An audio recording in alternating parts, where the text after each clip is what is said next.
Warning: this story destroyed a marriage, friendships, and lives. If you're not ready for the truth, don't keep watching. Let's begin. Throwaway because my husband knows my main, and I'm not in the mood to have this blow up faster than it already has. So yeah, I cheated. I know how that sounds.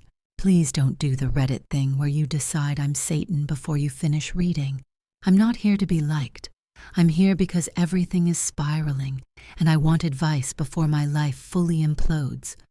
I've been married to my husband for 8 years, together for 11. No kids, 2 dogs, a mortgage that suddenly feels like a trap. On paper, we were solid. People said that word about us a lot. Solid, stable, boring, if I'm being honest. But I didn't say that part out loud until recently. The first signs of trouble weren't screaming matches or anything dramatic. It was quieter than that. He started going to bed earlier. I started staying up later. We stopped telling each other stupid little things, like who annoyed us at work or what we watched on our phones. Sex became scheduled, efficient, like an oil change. I told myself this was normal, that long-term marriages flatten out. I also told myself I was fine with that. I wasn't. Around the same time, I started lying about small stuff. Nothing affair-related at first, just dumb things. Saying I worked late when I actually went for drinks. Saying I was too tired when I just didn't want to be touched. I convinced myself these lies were harmless, like padding around a fragile thing. Looking back, they were more like practice. Anyway, that's the setup. That's who we were right before everything cracked. I didn't wake up one morning planning to blow up my marriage. It felt more like I tripped, then kept falling, and decided halfway down that I might as well control how I landed. I'll get into how it actually started next. The actual start of the affair is annoying because it wasn't cinematic. No thunderbolt. No, I knew immediately. It was work. Of course it was work. Isn't it always? There's a guy on my team. Let's call him M. I'm not protecting him. I just don't want to juggle another real name. M is newer, divorced, and aggressively attentive in a way that felt flattering after years of being mostly background noise at home. He noticed things, my shoes, my tone. When I sounded tired, instead of asking if I was okay, in that annoyed way my husband does, he just said, "That sounds like a lot." I know. Bare minimum empathy. Gold star. At first, it was just lunches, then late meetings that somehow turned into happy hour. I told my husband it was team bonding, which technically wasn't a lie if you squint. I started curating stories, editing out details. If you've ever lied consistently, you know it's less about the lie itself and more about remembering which version you told to whom. Here's where I'll admit something ugly. I liked being 2 different people. At home, I was the reasonable wife who forgot to buy oat milk again. At work, I was the sharp, interesting woman who deserved more. M said that phrase a lot. Deserved more. I repeated it in my head like a mantra whenever guilt tried to show up. The first physical line got crossed on a random Tuesday. No alcohol-fueled chaos, just his hand on mine in the parking garage, lingering too long, and me not pulling away. That moment lasted maybe 5 seconds. It still managed to rearrange my entire life. I went home and kissed my husband like normal. That's the part people don't talk about enough. The whiplash. 1 minute you're someone else entirely. The next you're asking what we're doing for dinner. I slept horribly. I told myself I'd stop it there. Reader, I did not stop it there. Things escalated fast after that. Faster than I expected. Faster than I was prepared to clean up after. And apparently, not as quietly as I thought either. I'm going to be honest in a way that makes me look worse. Part of me wanted to get caught, not consciously. I didn't sit there plotting it, but I got sloppy in that very specific way, where you stop being careful because you're tired of carrying the secret alone. I changed my phone password, claimed it was for security after some fake article I mentioned but never actually read. I started taking calls in the garage. I'd smile at texts and then immediately lock my screen like I was defusing a bomb. Classic behavior, subtle as a brick. My husband noticed. Of course he did. He didn't accuse me, which almost made it worse. He just got quieter, started watching me instead of talking to me, asking neutral questions with too much space after them. How was work? And then just waiting, like my answer was a test I didn't know I was taking. Here's one of the lies I told during that phase. I said M was gay. I don't know why I chose that lie. Panic, maybe. My husband mentioned his name casually. You talk about M a lot? And instead of backing off, I doubled down. Oh, he's gay. Very gay. Divorced, but, figuring it out. I said it confidently, like that makes it true. I even added a fake boyfriend at one point. I am incredible under pressure, apparently. Meanwhile, the affair itself was getting messier. M started wanting more than stolen moments. He wanted weekends. He wanted me to complain about my marriage to him instead of just in my head. I fed him a very edited version of my life. Emotionally neglected wife, checked out husband, inevitable drift. I never mentioned the dogs, or the inside jokes, or the fact that my husband still made my coffee every morning without being asked. The first real uh-oh moment came when my husband found a receipt in my coat pocket. Hotel bar, middle of a workday, different part of town. I told him it was a client thing. He nodded. Then he asked the name of the client. I gave him the wrong name. I corrected myself too fast. That's when his face changed. Not anger, not yet. Just something settling into place, like a puzzle piece clicking in. I should have stopped then. I should have come clean, or at least slowed down. Instead, I went to work the next day and told M, half joking, I think my husband's onto us. M didn't laugh. He said, well, if he finds out, that might force your hand. That sentence stuck with me, not because it scared me, but because a tiny, traitorous part of me wondered if he was right. The discovery itself was stupid, painfully, embarrassingly stupid, not some genius detective work or dramatic reveal. It was my laptop. I'd borrowed my husband's charger because mine was dead, which meant I used his side of the desk instead of mine. I logged into my email, answered a few work things, then went to make coffee. I left the laptop open, unlocked, like an amateur. Here's the unexpected part. He wasn't even snooping. He sat down to pay a bill, and my messages popped up because I'd left a chat window minimized, not closed. M's name. A preview line. Something unmistakably not about spreadsheets.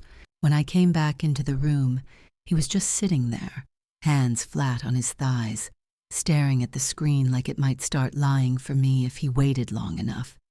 He didn't yell. He didn't say my name. He said very calmly, "Who is this?" And I did what I apparently do best under pressure.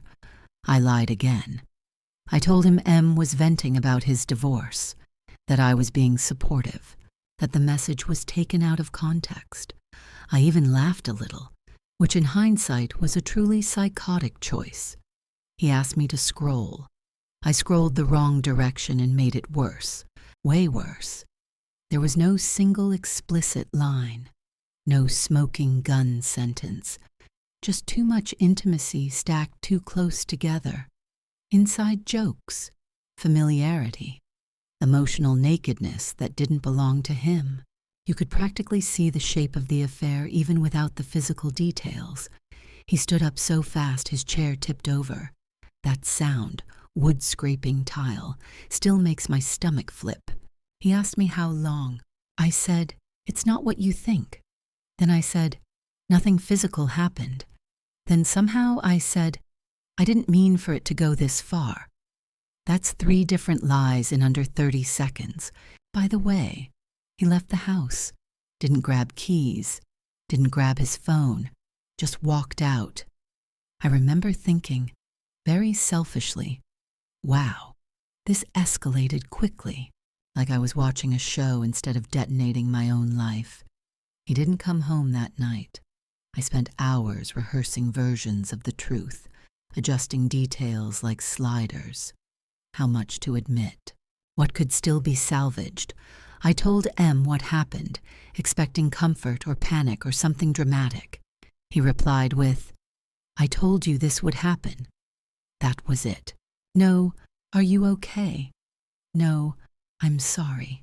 Just that. And suddenly the whole thing felt smaller, cheap, like I'd burned my house down for a candle that was already flickering out. The next morning, my husband came back. He looked older, like he'd aged a year overnight. He asked me to sit down. That's when the real confrontation started. I want to be clear. When he asked me to sit down, I already had a plan. Not a good one, just a plan. Admit enough to seem honest, deny enough to protect myself, cry at the right moments. I hate that my brain works like that, but it does. He didn't sit across from me. He sat on the floor, back against the couch, like his legs couldn't hold him up anymore. That alone should have snapped me into reality. It didn't. I was still in survival mode. He asked me again how long it had been going on. I said, "A few weeks." Lie. He asked if we'd slept together. I said no, but then added, "I mean, not like that." Whatever that means. He asked if I loved him. Here's the thing I didn't expect. I hesitated. That hesitation did more damage than any confession could have. I saw it land on him in real time. His face didn't crumple or harden. It just emptied out, like someone pulled the plug. I pivoted fast, told him I was confused, told him I'd been feeling disconnected for a long time, told him I didn't feel seen. I used therapy words I'd picked up online. I implied, never outright said, but heavily suggested, that this was something we'd both contributed to. He didn't argue. That scared me more than yelling would have. At one point, he asked me to hand him my phone. I said no, reflexively. Immediately followed it up with, "Because you won't like what you see," which is honestly one of the dumbest sentences I've ever spoken. He nodded like he expected that answer. Then he said very quietly, "I don't recognize you." That finally got through. Not enough to make me tell the whole truth, but enough to make my chest hurt. I started crying for real then, not performative crying. Ugly, snotty, can't breathe crying. I told him I didn't want our marriage to end. I told him it was a mistake. I told him I'd cut M off. Another lie, by the way. I hadn't decided that yet. He listened. He always listens. That's part of what makes this worse. When I ran out of words, he asked if I was willing to go to counseling. I said yes, immediately. Too quickly. Like a kid agreeing to chores they have no intention of doing. Then he said he needed space, that he was going to stay with his brother for a while. Not a dramatic pack your bags moment, just a statement of fact. Calm, controlled, final in a way that made my stomach drop. After he left, the house felt wrong, too quiet, too big. I sat on the kitchen floor for a long time, staring at a crack in the tile we'd joked about fixing someday. I texted M that night. I told him my husband knew some things, but not everything. I told him I was scared. He didn't reply until the next morning. When he did, it changed the direction of everything. M's reply was one sentence long. "I think you need to figure out what you actually want, because I'm not going to be someone's secret forever." That should have been a wake-up call. Instead, it pissed me off. Here I was, marriage imploding, husband sleeping on his brother's couch, and this guy, this divorced office flirt, was suddenly drawing boundaries? The audacity. I stared at my phone like it had personally betrayed me, which, irony noted, sure. I didn't respond right away. I told myself that was me being strong. In reality, I was waiting to see if he'd send something else. He didn't. That silence hit harder than the message. Meanwhile, my husband started unraveling in quiet, contained ways that were somehow worse than rage. He'd text logistical questions like, "When is the dog's vet appointment?" Or, "Can you email me the mortgage login?" No emojis, no punctuation mistakes, just clean, efficient communication like I was a coworker he didn't trust. When we finally talked again in person, 3 days later, he looked wrecked. Dark circles, clothes wrinkled. He'd lost weight already, which felt unfair given that I was stress-eating cereal straight out of the box at midnight. He told me he hadn't slept, that he kept replaying conversations from the last year, trying to spot where he missed it. That word, missed, did something to me. Like this was a test he failed instead of a betrayal I committed. I jumped on that opening. I shouldn't have, but I did. I told him I hadn't been happy for a long time. I told him I'd felt lonely even when we were in the same room. I told him I didn't know how to say any of that without hurting him, so I'd buried it. Notice how none of that directly addresses cheating? I'm very skilled at that. He asked if I'd still been lying since he found out. I said no. Lie. Because I still hadn't told him we'd slept together. I still hadn't told him how many times. I still hadn't told him I was still texting M, even if those texts were colder now, more defensive, like we were both pretending this wasn't already collapsing. Here's the unexpected part. My husband apologized. To me. He said he was sorry if he'd taken me for granted. Sorry if he'd gotten complacent. Sorry if he'd assumed we were okay without checking in. That almost broke me. Almost. But instead of confessing, I let him take some of the blame. I nodded. I cried. I let him hold my hands while I withheld the truth that would have shattered whatever fragile sense of control he still had. That night, after he left again, I checked my phone and saw I'd missed a call from M, and then another, and then a text. I think he deserves the truth. If you're not going to tell him, I might. That's when panic really set in, because suddenly I wasn't the one deciding how this story got told anymore. I didn't sleep at all after that text. I kept my phone face down on the nightstand like it was radioactive. Every time it buzzed, email, weather alert, spam, I jumped. I imagined M showing up at my husband's work, or worse, sending screenshots. He had them. Of course he did. I'd been so careful with my own life and so careless with the evidence. In the morning, I did something impulsive and honestly on brand. I called M and lost my temper.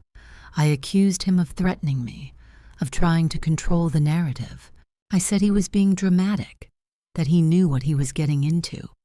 I reminded him that he was the one who pursued me.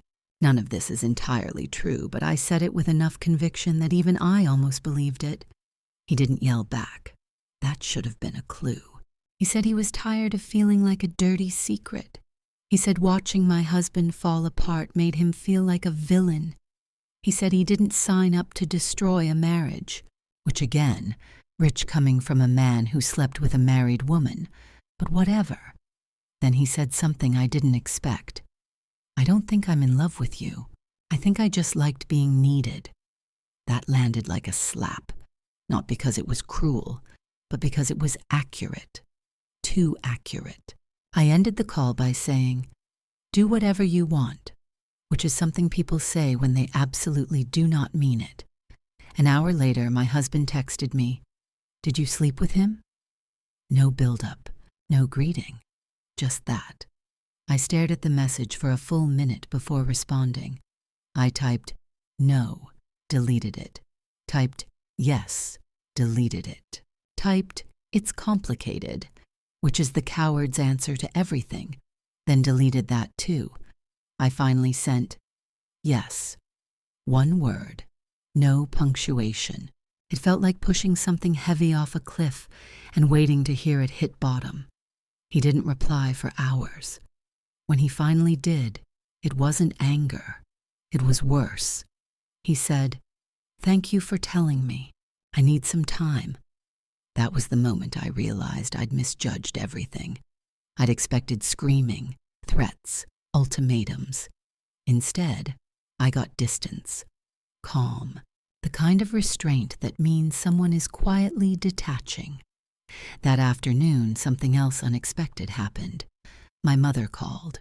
She asked if everything was okay because my husband had emailed her asking for old photos, wedding photos, family stuff. He'd been polite, formal, like he was preparing a presentation.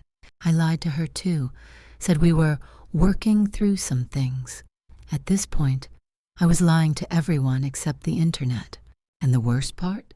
Now that the truth was out, at least the main part, I didn't feel relieved. I felt exposed, smaller, like I'd gambled everything and discovered the prize wasn't what I thought it was. The confrontation wasn't over, not even close. It was just changing shape. When he finally agreed to meet again, it wasn't at the house. He asked me to come to a coffee shop halfway between his brother's place and my office. Neutral ground. That should have warned me. He was already there when I arrived, sitting rigidly at a small table, coffee untouched. He didn't stand up to hug me. He didn't even really look at me until I sat down. I started apologizing immediately. Too fast, too scattered. Like if I filled the air with words, he wouldn't get a chance to say the thing I was afraid of hearing. He stopped me with a raised hand, not aggressively, just enough. He said he'd spent the last few days doing what he does best, thinking, making lists, replaying facts. He said he wasn't interested in my feelings right now. That sentence stung more than I expected. I'd been operating under the assumption that my feelings were the whole point. Then he told me what the last few days had been like for him. He said the first night he couldn't eat, that he'd thrown up twice, and then sat on the shower floor until the water ran cold. He said he kept thinking about the last time we'd had sex and wondering if it was before or after. He said he felt stupid for not noticing sooner, and angry at himself for trusting me so completely. I nodded. I cried quietly. I did not interrupt. For once, I didn't try to redirect. He said something else that surprised me. He wasn't sure he hated me. Not yet. He said that scared him because it meant part of him still wanted to fix things, and he didn't know if that part was loyal or just afraid of change. Then he asked me for something I hadn't prepared for. He asked me to tell him everything.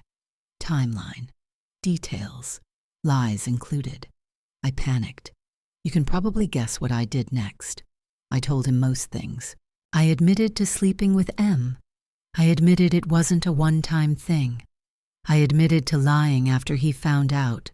I admitted I liked the attention. I framed it as me being lost and not myself. I left out how quickly it escalated.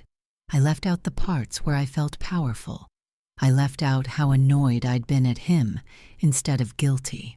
He listened, asked clarifying questions, wrote notes on his phone like this was an investigation instead of a marriage.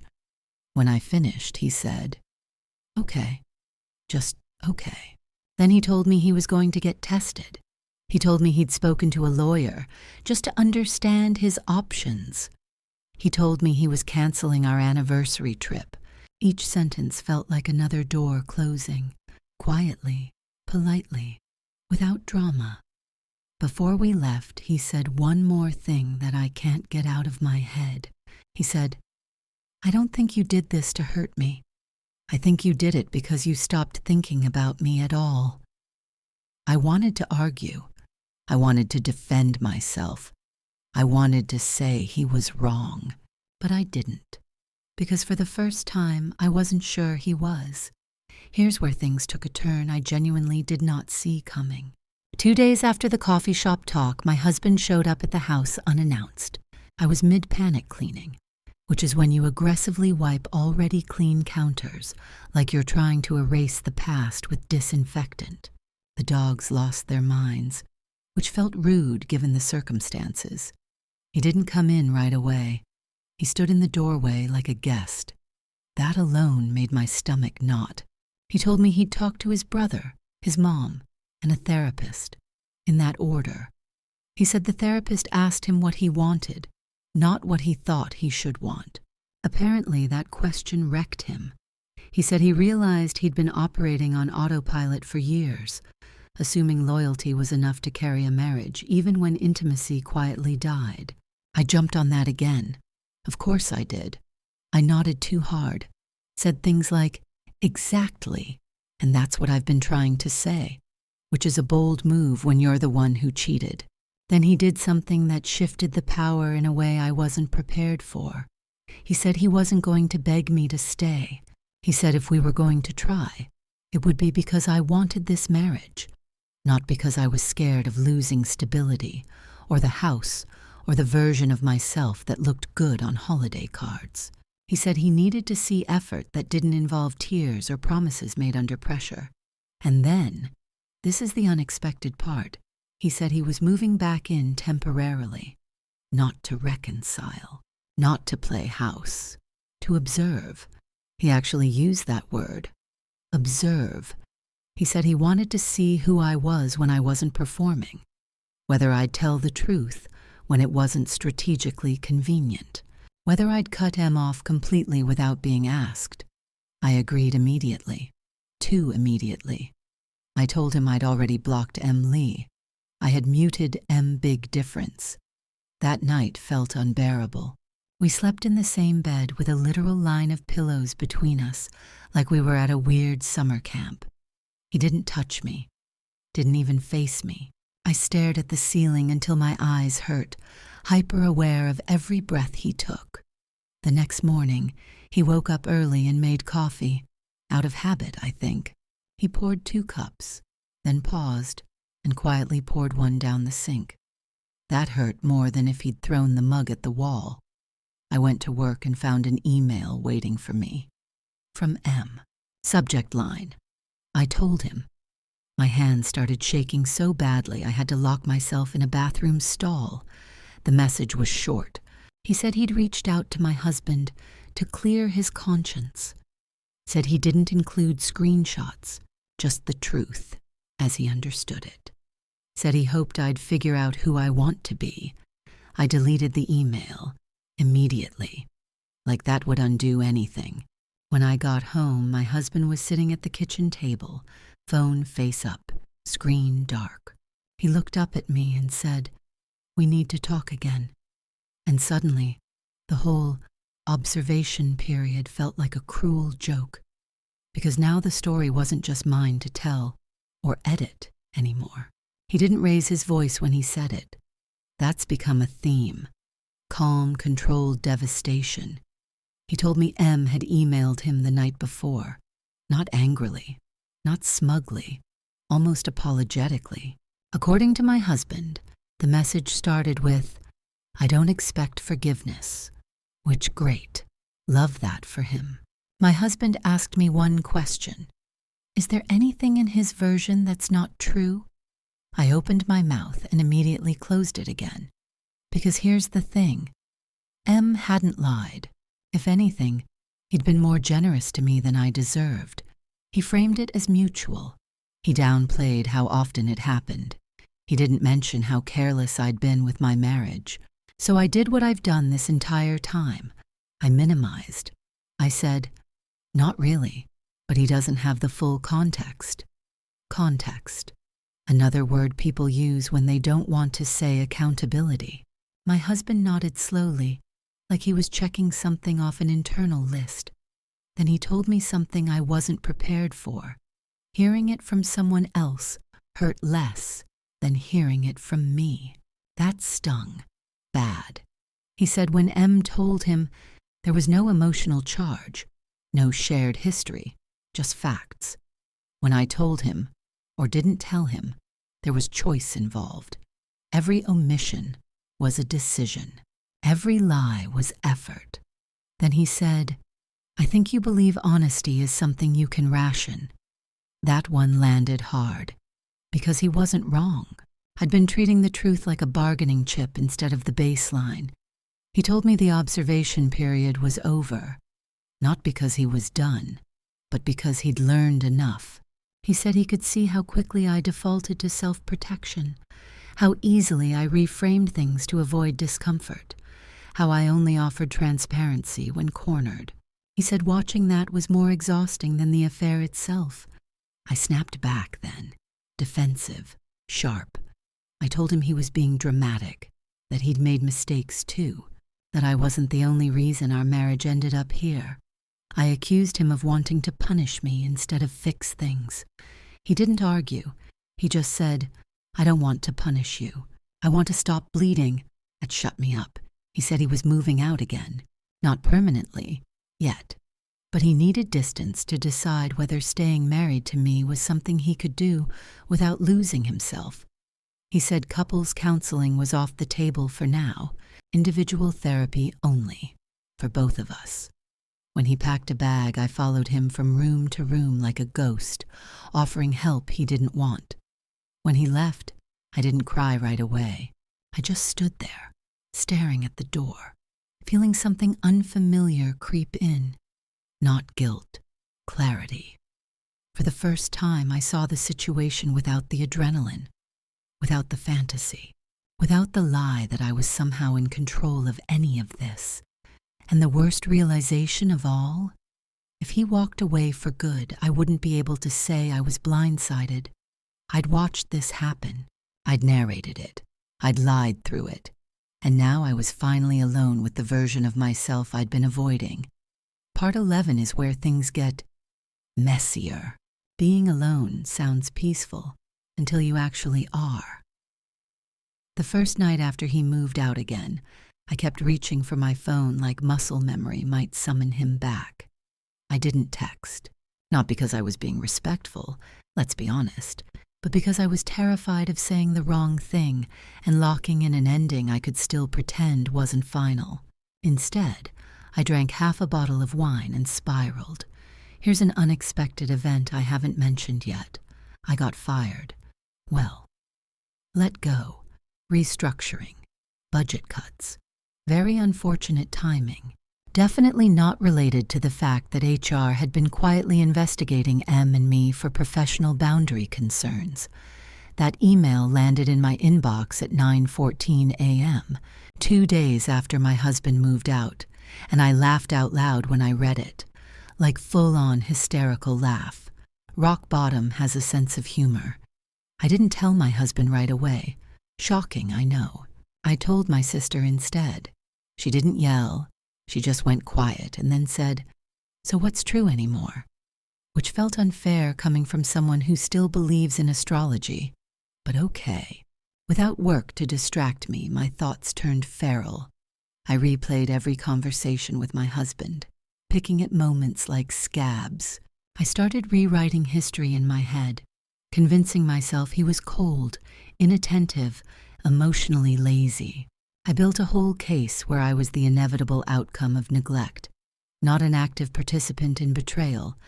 Then I'd remember his face at the coffee shop, or the way he poured that extra cup of coffee down the sink, and the story would collapse again. He texted me on day 4, just one line. "How are you holding up?" I stared at it for an hour. I wanted to say fine. I wanted to say terrible. I wanted to say this is your fault too. Instead, I said, I got laid off.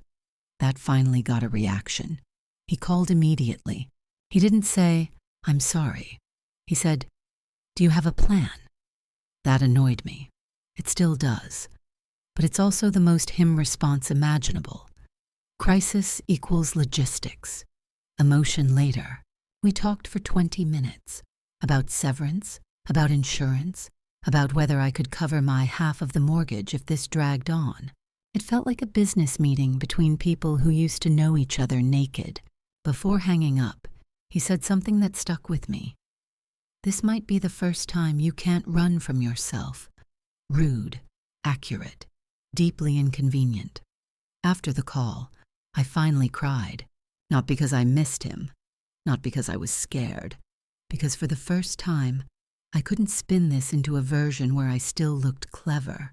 Everything I'd been using to prop myself up, attention, lies, momentum, was gone, and all that was left was the aftermath. And me.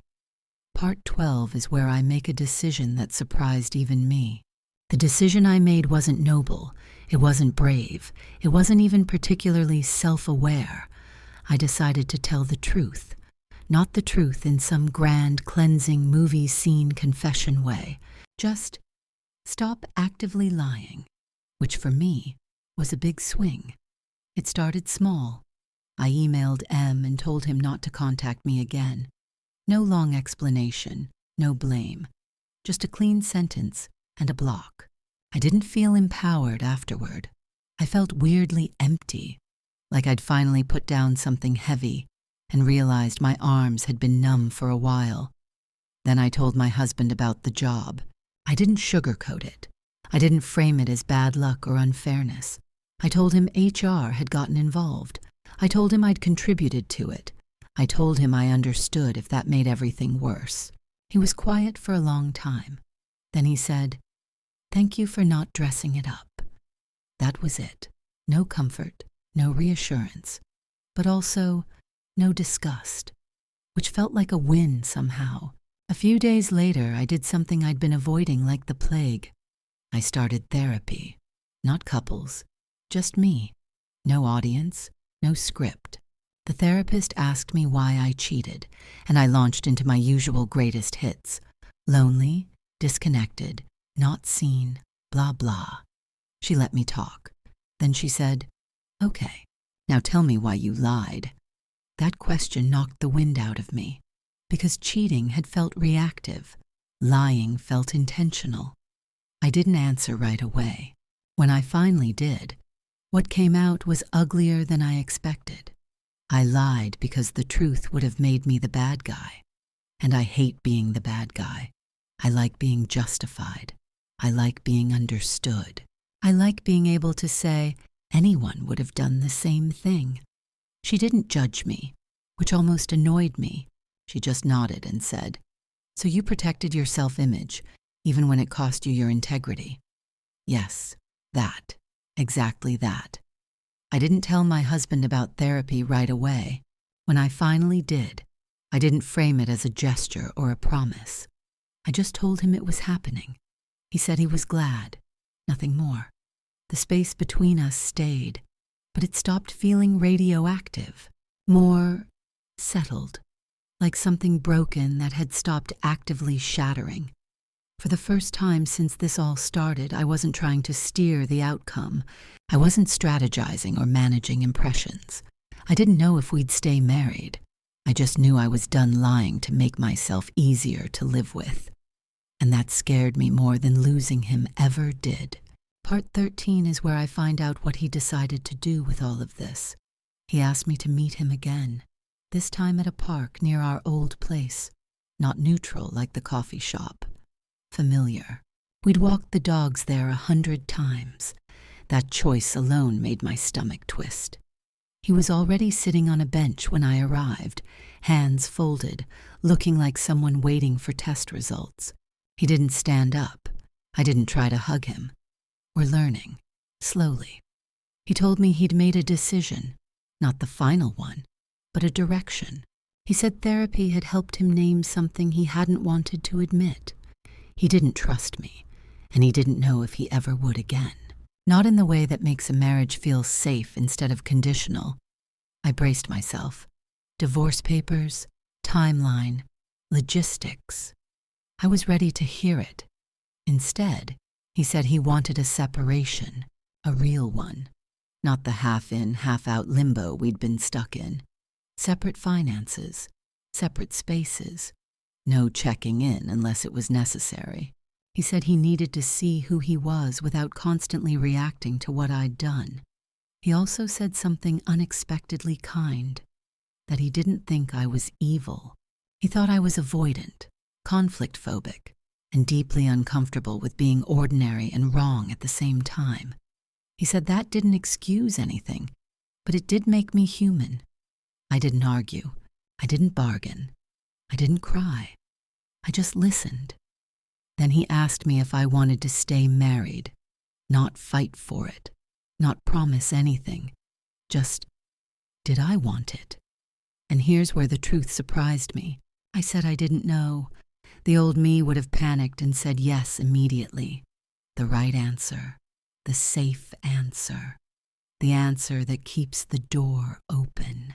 But standing there, with no lies left to hide behind, I realized I didn't know who I was trying to save.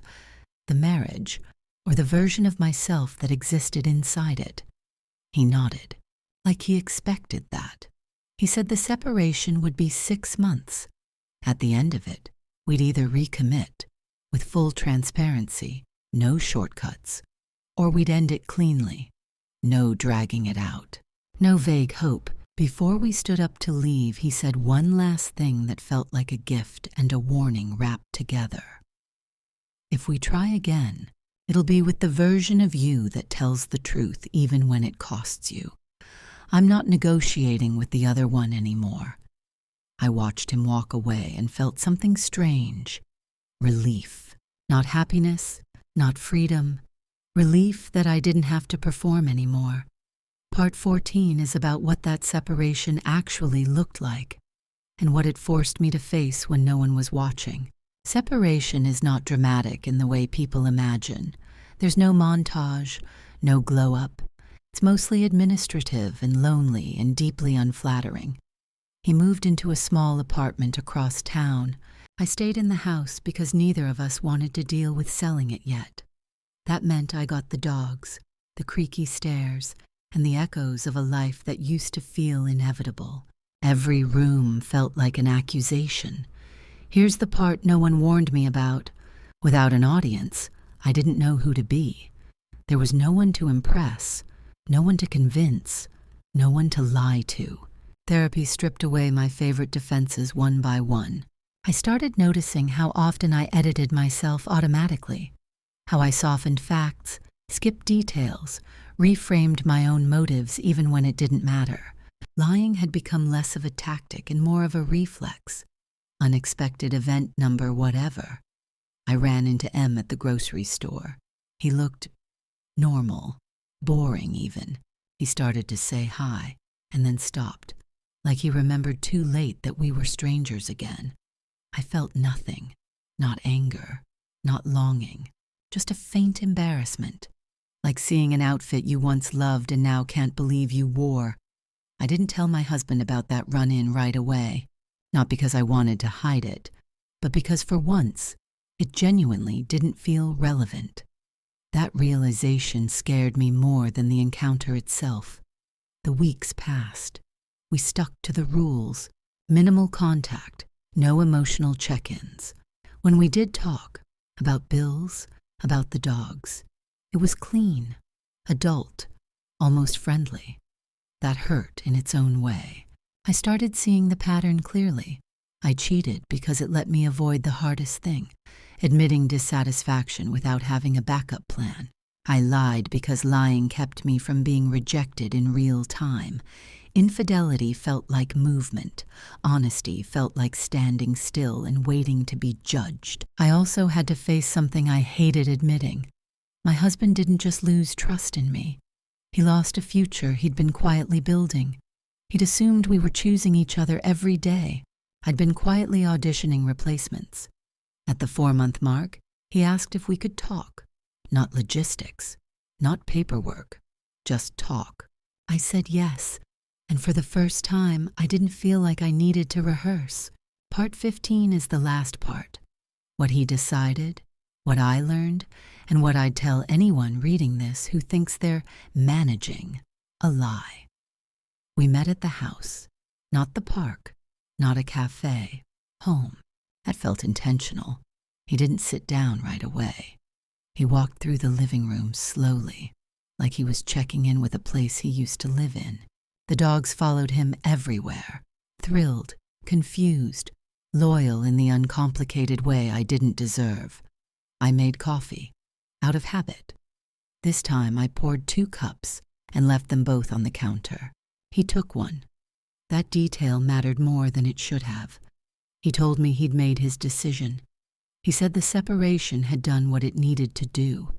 It had shown him that he could survive without me, that he wasn't weak for wanting the marriage to work, but he wasn't obligated to save it either.